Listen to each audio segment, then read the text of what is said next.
The majority of people who came went into an area what was called the Leylands. Is it Leylands or maybe it was Lowlands? But it was like a whole area of what they used to call in London middens, but like courtyards and narrow streets and back-to-back houses, supposedly unsanitary, where the Jews first came. They all started in the Leylands with nothing.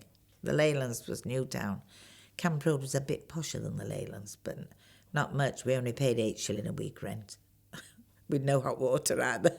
We didn't have a toilet. No toilet, we had to go up the street. Not in Hales Terrace? No, not in... Oh, no. In Rosewood Road, we had to go up the street to the toilet. No lights on, no dustbins. It was horrible. Horrible. But we didn't know any better.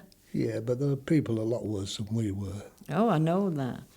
It couldn't be much worse. And there were all these places adjacent to city centres, like that always had a bad reputation, into which immigrant groups came, and the Leylands where there was one where the Jews came, next to the city centre, a place of low houses, workshops, places, where you could live effectively and survive. The majority of people who came away from the Lithuanian people, the Russian people, Polish people, all spoke Yiddish. We didn't know any English. My generation as a kid, our grandparents or parents even wanted to go or used to go to the cinema, and they would take a child with them. So when the talkers came and they started talking, of course, they started speaking in English on the screen, and all the parents, all you could hear, the parents saying, "Was doctor, what's he saying? What's he saying?" And this was going throughout the cinema. It's all Jewish clientele with all kids. It's much like the Indians today going to grocery shops with the kids. Most of the parents were Russian, came from Russia.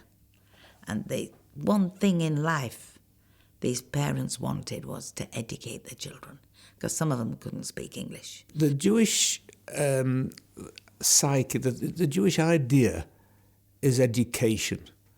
And those people who arrived in England many, many, many years ago couldn't speak English, but they made jolly sure that their children learnt English. Well, we used to go to school, Lovell Road School, 9 o'clock in the morning until 4 in the afternoon. Finish at 4, go home for tea, and then go back to Hebrew school till 7.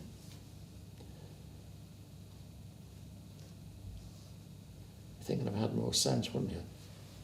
All that education. Didn't know much about non-Jewish life, really. I was sheltered in the Leylands. Non-Jewish people, no, I don't. I've got some photographs, but very no. We didn't know what they were, put it that way. We'd have problems, put it that way. We're all kids, boys and girls or whatever. They didn't bother us about Goyish kid or whatever they were.